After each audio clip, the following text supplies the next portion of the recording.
주목해볼 만한 업종 섹터 가려보도록 하겠습니다. 자, 오늘 아펙스에셋의 장봉수 대표 만나보시죠. 안녕하세요. 네, 안녕하십니까. 반갑습니다. 대표님, 오늘 유가증권 시장에서는 어떤 업종 봐야 될까요? 네, 일단 의약품 업종을 좀 살펴보도록 하겠습니다. 일단 3월 FOMC 회의가 개막이 된 상태고, 일단 파월 의장의 발언이 채 하루도 남지 않은 상황에서 시장 흐름은 보합권에서 진행 중에 있는 상황인데요. 일단 연 3회 인상안이 유지가 되건 아니면 연 4회 인상안으로 변화가 되던 간에 일단 불확실성이 해소된다는 측면에서 차후 시장 흐름 자체는 긍정적으로 보고 있는 상황입니다. 일단 아직까지 FOMC 이후에 주도 섹터 자체가 확연하게 드러나지 않은 분위기 속에서 업종별로 눈치 보기 장세가 좀 유지되고 있다는 점이 최근 시장의 특징인데요. 이러한 시점에서 제약바이오 섹터 내에서도 이 제약업종에 대한 긍정적인 인식이 지속이 되고 있다는 것이 특징적입니다. 일단 실적이나 수급 그리고 미래 성장성을 고려한 밸류에이션 측면에서 아직 주가의 상승 여지는 저는 충분하다고 생각이 드는데요. 일단 순수 바이오 업종 대비해서 일단 이 제약 업종은 상대적으로 실적이라는 요소가 주가에 많이 포함이 되어 있는 상황이기 때문에 일단 변동성이 발생하더라도 상대적으로 낙폭이 적다는 장점이 있고, 그리고 기존의 이 제약 바이오주들은 임상 단계에서 있는 어떤 신약 후보 물질을 기술 수출, 즉 라이센스 아웃을 함으로써 수익원으로서 큰 수익원으로서 삼았는데, 지금은 약품의 가공이나 생산 기술이라는 어떤 플랫폼 기술 수출이 늘어나고 있는 상황이기 때문에 이러한 점도 좀 더 안정적이라는 측면에서 긍정적이라고 볼 수가 있습니다.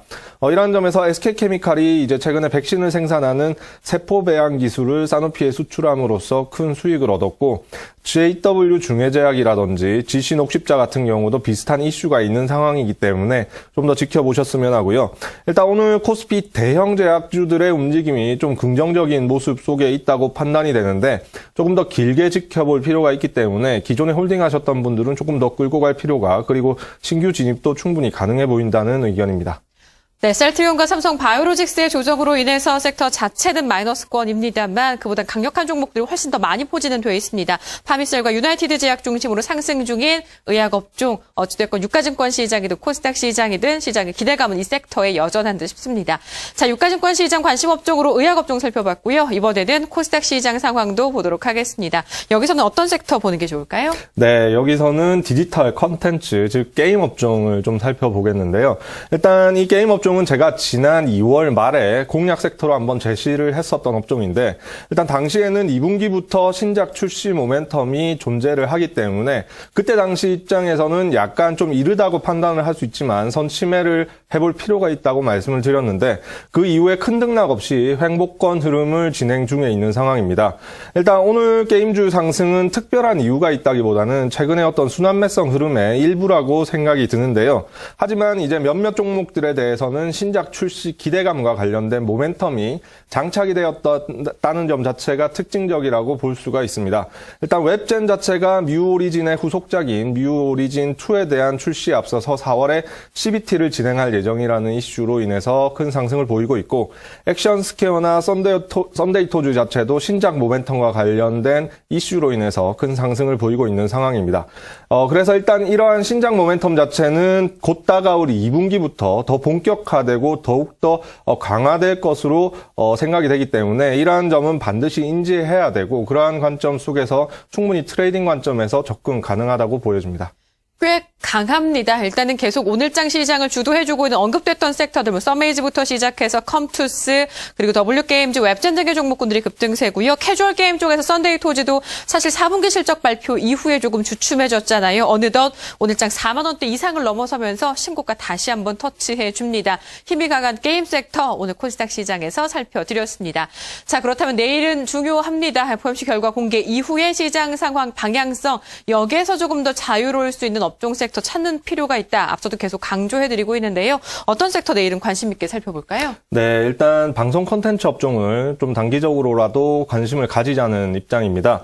일단 내일 시장, 우리 시장이 열리기 전에 FOMC에 대한 결과를 알 수 있게 되는데요. 일단 연 3회건 연 4회 인상에 대한 부분을 떠나서 금리 인상을 한다는 것 자체에는 이견이 없는 상황입니다. 일단 일반적으로 미국의 정책 금리가 인상된다는 점은 환율로 연동시켜보게 되면 달러 강세와 연결되는 이슈라고 볼 수가 있는데요. 그런데 이제 근본 금리 인상으로 인해서 해외 달러 자산들이 미국으로 방향을 틀기보다는 글로벌 경기 회복에 대한 자신감을 확인하는 의미가 더 클 것으로 예상을 하고 있습니다. 따라서 이렇게 되면 결국 이머징 마켓을 중심으로 한 위험자산 선호 현상이 그대로 유지되고 계속될 것이라고 생각이 되는데요. 그렇게 되면 현재와 같이 달러 약세 그리고 원화 강세가 지속이 될 가능성이 높다고 생각합니다. 그리고 4월과 5월에 예정되어 있는 남북 그리고 북미 정상회담 이 이슈 자체 또한 원화 강세의 요인으로 거론이 될 수 있는 상황인데요. 그렇기 때문에 더더욱이 내수 섹터에 좀 더 관심을 좀 더 가져야 될 시점이라고 보여집니다. 그래서 오늘 말씀드리는 방송 콘텐츠 업종 자체는 2분기 실적 시즌을 앞둔 상황에서 실적으로 크게 부각받는 섹터도 없다는 것이 지금 현재 시장의 특징인데요.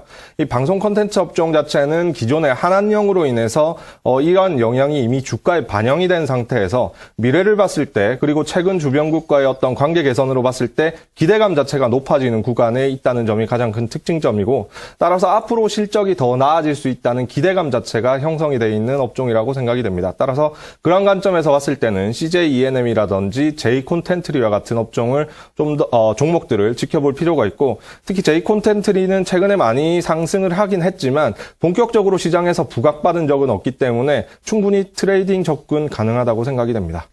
악재선 반영 그리고 실적 기대감 두 가지로 가지고 갑니다. 최근 시장의 중심에 없었다. 그로 인해서 피로감이 좀 덜할 수도 있을 거고요. 대표적으로 CJ, ENM, J 콘텐트리 등 역시 코스닥 시장 종목에 조금 더 집중해봤습니다. 방송 콘텐츠 내일 관심 섹터로 함께 전해드렸고요. 오늘 말씀 여기까지 듣겠습니다. 잘 들었습니다.